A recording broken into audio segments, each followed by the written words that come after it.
Getting your first car, having a car you love, and most parts of owning a car are all awesome. But what's not awesome is a lot of the car buying process. So today I'm going to be informing you about 5 of the main reasons why car buying can really suck. Let's get into it.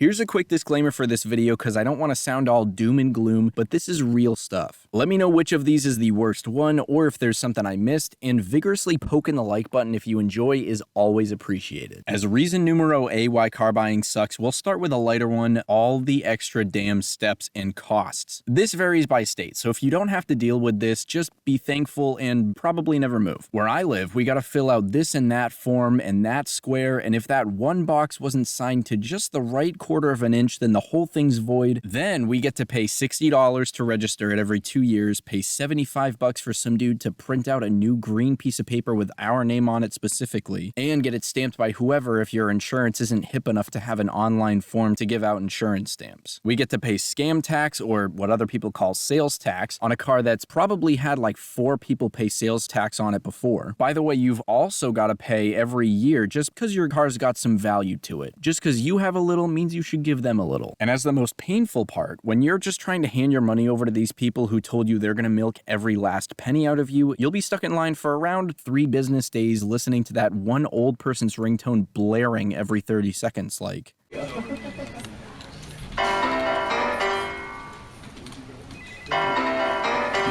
They're all small expenses, honestly. There's still a lot of stupid stuff, though. But I remember seeing Street Speed bring up how stupid sales tax on used cars and excise tax are, and it kind of stuck with me for a long time. Back in the day, they had barrels of tea to throw into water to make a point about stupid taxes. And I might not have barrels of tea, but I have another solid way to prove a point that does involve tea.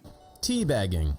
The art of making your character crouch repeatedly on another player. Now, second here is that not always, but dealerships suck. I'd say 3 out of the 10 dealership experiences that I've had shopping for myself or others were good, with the rest being at best averagely uncomfortable and at worst real crappy. This is actually the thing that pushed me to make this video, because last year I felt a little groovy one day and decided to go look at a 2011 all-wheel drive Charger RT. Dodges aren't usually my style, but it had been a while since I've had my fun cars, and I wondered if it was time to be done with my beater. I tried to shorten this story because a lot happened, but anyway, we show up one day like an hour before they close because my girlfriend and I work, as humans do these days, and the lady there was weird and didn't even want to get the keys for us to look at the car, like unlock it. Then after me being friendly for like 5 minutes, she goes, "Oh, I'll try to get the keys," which took her all of 3 minutes. She walked in, got them, and walked out. I get being hesitant to let people joyride a muscle car without knowing that they can and are planning to buy it, but she didn't even want us to look at it. So we look at it, it's clean, it has 130,000 miles, and they want a few thousand over the top of Kelley Blue Book's fair range. I casually asked, this is kind of important, if it ever had an oil leak, because about a month before this, I redid valve cover gaskets on my car, and oil stains are pretty damn easy to see for anyone looking. And she goes,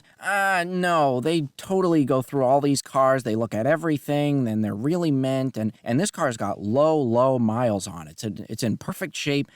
So just come back tomorrow around 11 and bring the 10 or 11 grand for the car, whichever it was, because I told her I'd pay cash. And I thought, well, no, I'm not going to go take a day off work and bring $11,000 from the bank when I haven't even driven this car. So I said we would be there around 4 and plan on leaving a deposit. So I left thinking she really thinks 130K miles is low miles. About the oil leak, she couldn't even say, "I don't think so, but I'll have someone check." So she either didn't care if she was wrong to my detriment, or she wanted to lie. And another one, she offered me $100 for my SUV, which was 20 years old at the time with high miles, but fully functional with just an O2 code, had a clean interior, and barely any rust because it was somewhere in the south up till a few years ago, so it would part out for a relatively good amount, but she didn't even look. Nice. Day 2 comes around, I show up, really inspect it, take pictures, and test drive it. I've learned at this point to take a video of the whole test drive so I can rewatch it after. And I found the backup camera didn't work, apparently common for these, and the car made a high-pitched rapid chirping when I got on it. I found out it was almost definitely an oil leak afterwards, which also made sense given the caked-on JB Weld on both sides of the flex pipes. The place closed earlier that day, so we left afterwards, and I called back the next day. I asked again about the oil leak, and she started with 5 more minutes of of, nope, it never had one, they check everything, blah, blah, blah. But I pushed it again, which I never normally do, and finally she asked the mechanic, who instantly said, yes, the valve cover gaskets were leaking when they got it, but they were replaced. Cool. I ask about the high-pitched chirping sound, and the lady goes, no, it doesn't do that. But the mechanic's still there, so she asks him too. And he said it didn't make any noise, and he knows. Because yesterday, he brought it to get gas, and in his giggly little boy words, he drove it like he stole it.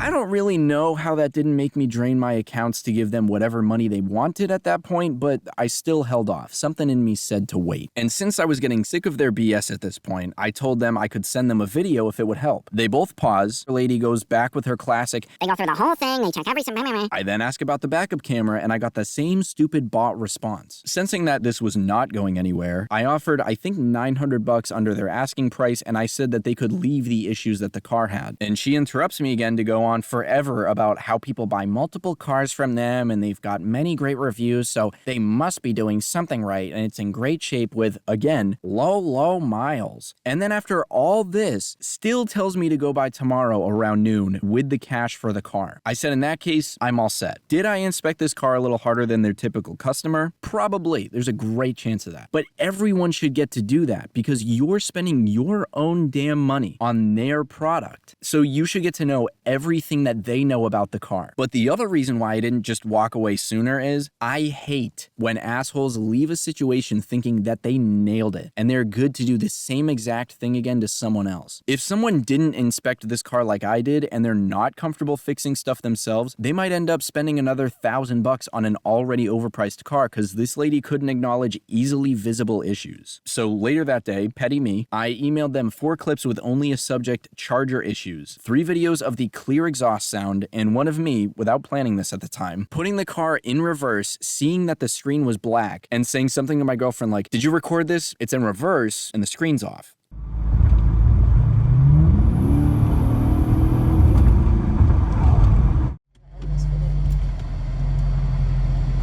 Did you get this in the video?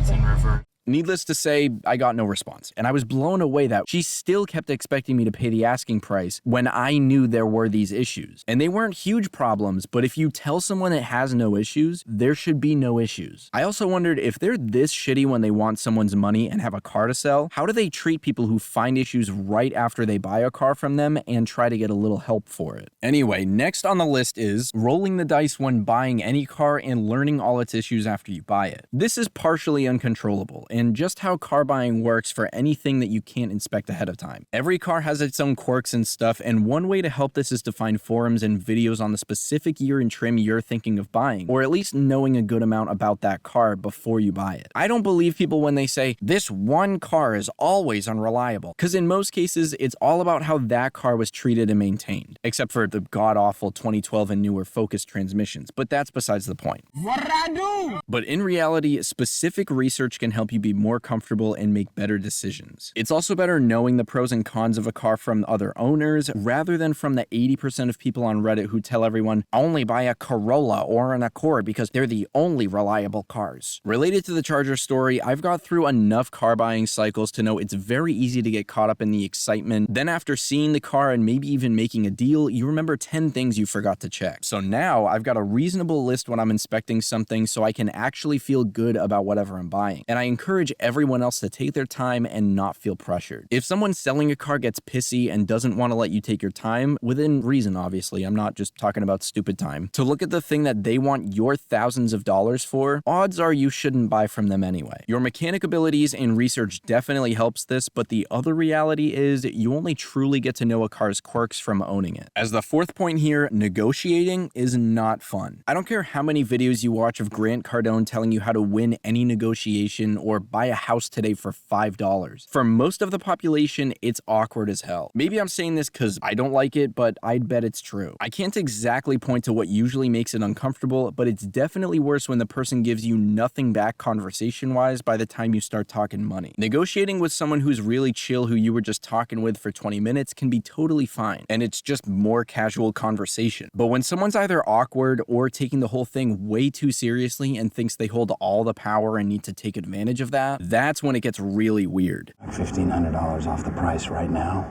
and I will take it off your hands. 3, 2, 1. Can I Five, think about it? 4, 3, 2. Now, let me think now, about it. Let me now. think about Say it. it.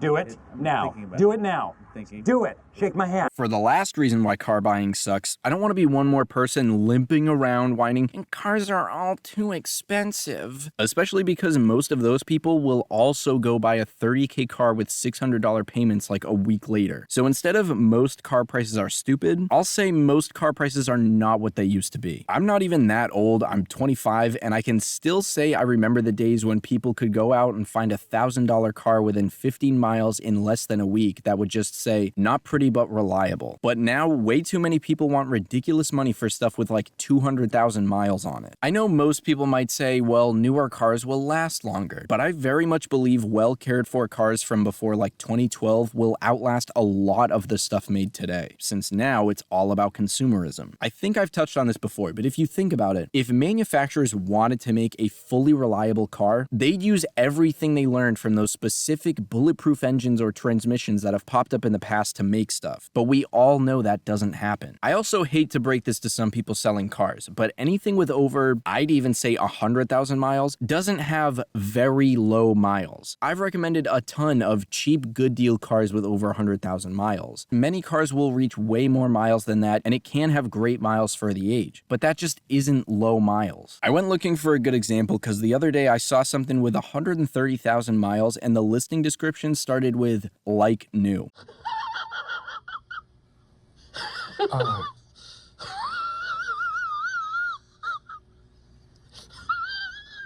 But instead of trying to find something just like that, what I had to include instead was this goober. I already thought this was a little ridiculous, then my first grade reading ability got me to the second paragraph, and I saw it's even got a rebuilt title, so I really don't know what this guy's on.